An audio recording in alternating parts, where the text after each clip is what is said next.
9/11 will forever be etched and permanently seared as a distinguished and holy day of remembrance and profound meaning for the disciples of Union Baptist Church in Montclair, the residents in the township of Montclair, and the neighboring communities.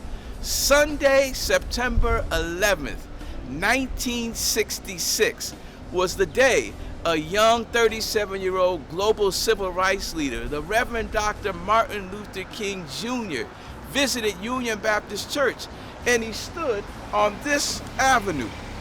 Dr. King's ministry and activism were recognized internationally. His widening influence extended beyond the United States, inspiring nonviolent movements for racial equality, economic justice, and freedom worldwide. His presence in Montclair was a life-changing moment that touched many hearts and has been a catalyst, stirring conversations for some 60 years and counting, especially on the third Monday in January, when this nation honors the birthday, life, and legacy of the Reverend Dr. Martin Luther King Jr. Where were you when Dr. King visited Union Baptist Church? And what were you doing? Were you even born? Were you a child, a teenager, or an adult?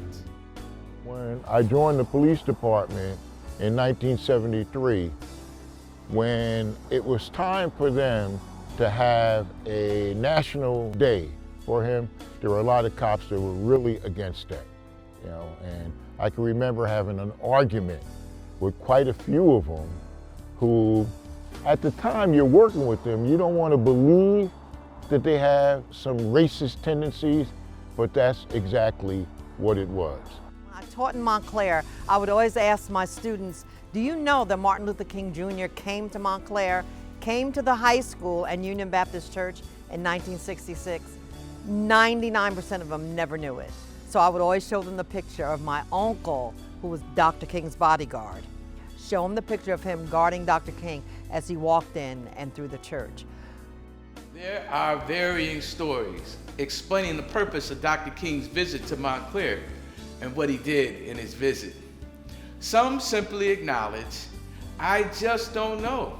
Or some will say, I was too young to remember. I was only 9 or 10 years old or even younger. Dr. King came to support both the Reverend William H. Gray III, who was called as Union's fourth senior pastor, and the Reverend Dual Converse Rice, who was retiring.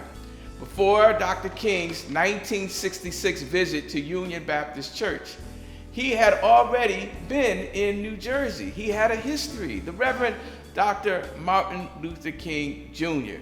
lived in Camden, New Jersey when he was 20 years old. He was a student at Crozer Theological Seminary in Pennsylvania from 1949 to 1951. Reverend Rice had been a family friend of the King family. So when Dr. King was young, he met Reverend Rice on a summer trip to visit his family members in Paterson, New Jersey. Eventually, Reverend Rice became a mentor to Dr. King.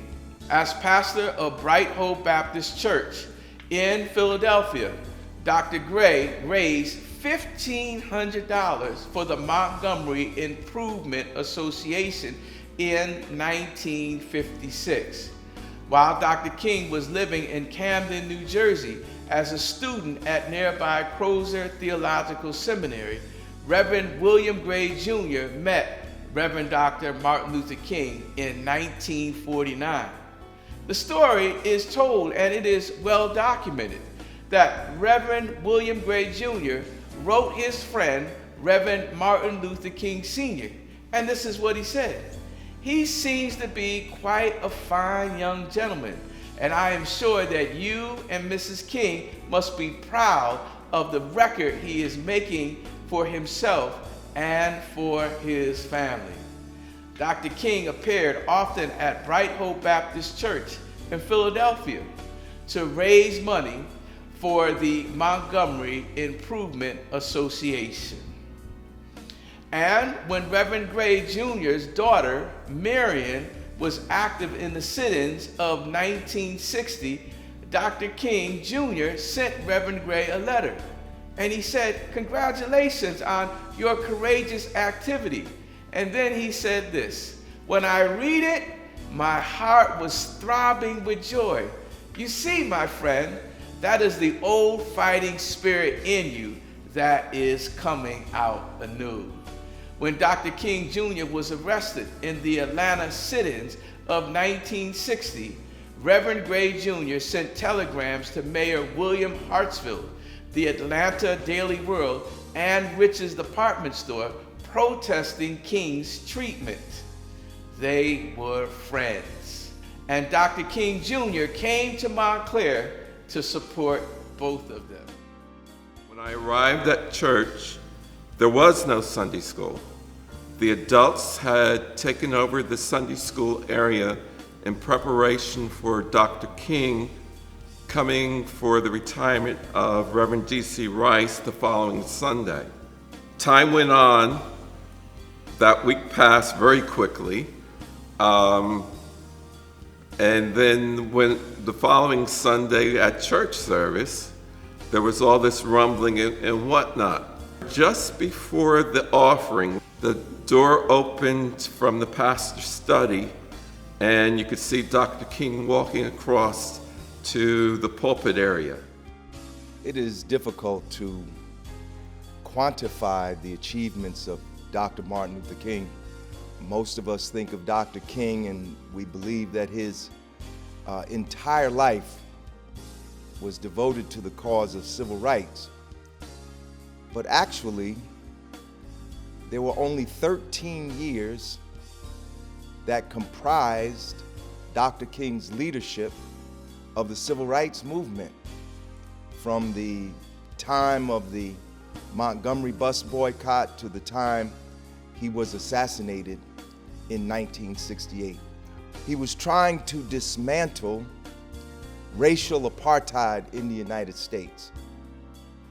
It was called Jim Crow, and Jim Crow segregation really obscures more than it reveals, because it was a terrible, horrible system of dehumanization and exploitation. By about 1930, Montclair had one of the largest African American populations in the state outside of a major city. And it also had what's really important, the most diverse and the most socially mobile African American population in the state. We believed to be a diverse community. To see that there were people that didn't want him here was difficult to watch. But fortunately, our parents, many of the parents of the African American students were with us 100% and were here actually at his speech at the high school. Leadership of Union Baptist Church did not believe that the church's sanctuary was large enough to accommodate all who desired to hear Dr. King speak at Reverend Rice's retirement celebration. So the Montclair High School auditorium was chosen as their auxiliary.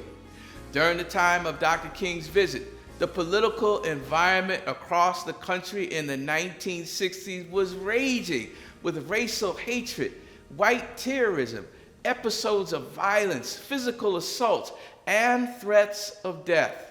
The courageous civil rights leaders engaged in civil disobedience, demanding equal access to education, employment, housing, voting, and other dimensions of American life.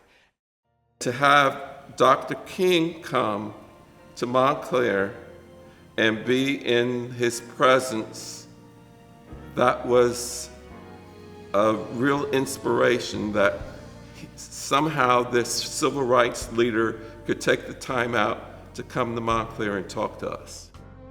That Sunday, when he came in, I was just nervous. I really checked out where the choir was going to sit versus where Dr. King was going to sit. I did not really want to be in that area. When he started to speak, something came over me. He had the presence of calming you, of making you know, not feel, but know everything was going to be all right. All of these Montclair leaders, Charles Baskerville, Garbus Reed, Octavia Catlett, D.C. Rice, all of these people would be considered moderate in terms of their advocacy style. And King was anything but moderate. King went to jail, King marched, King was more confrontational. So for King to come to Montclair was quite challenging for the community, and there were significant forces opposing even having King come to Montclair, especially to speak at Montclair High School. On Sunday, September the 11th, 1966, Dr. King had a full day in Montclair. He preached at the 11 a.m. service in Union Baptist Church Sanctuary. He spoke in Montclair High School in 2 gatherings, the first to residents of the township and beyond, and then in the 3:30 service of commemoration for the Reverend Dual Converse Rice. It was a complete day, right, with hope, passion, meaning, and fresh possibilities for us all. April 4th, 1968, I was a senior here at Montclair High School when Martin Luther King was shot and killed. We were at a concert with Martha Reeves and the Vandellas, having a wonderful time. But then, after that, probably one of the worst days that could ever have happened, that we found out that he was shot and killed. The day after he was assassinated, his son Johnny, who was an attorney in Franklin, New Jersey, went to his dad's house, and my uncle, a 6'5", 200 and some pound man, was literally sobbing, crying so hard. Johnny couldn't believe. He said, "Dad, what's wrong?" He said, if I had been there, maybe I could have stopped it, because he always said he would have given his life for Dr. King. We take a lot of these things for granted, particularly if we grew up after these things have been achieved. But now we see that they're being rolled back almost at light speed. And we need a new civil rights movement. We need a new movement. We probably need a movement today even stronger than the movement that Dr. King had in 1966. But we have to continue his fight. We have no choice. If we have no choice, we either fight or we go back. This is our story of remembrance, documenting the visit of the Reverend Dr. Martin Luther King at Union Baptist Church in the township of Montclair. This is our remarkable story of our genius, our collective wisdom, and our struggle towards justice, freedom, liberation, and democracy in the face of hatred and lethal opposition. This is our Black history story that will not be relegated to February, but will be told over and over and over again. Let us receive our story with humility. Let us tell our story with joy and pride. And let us ensure that our story is not erased, but told to the generation.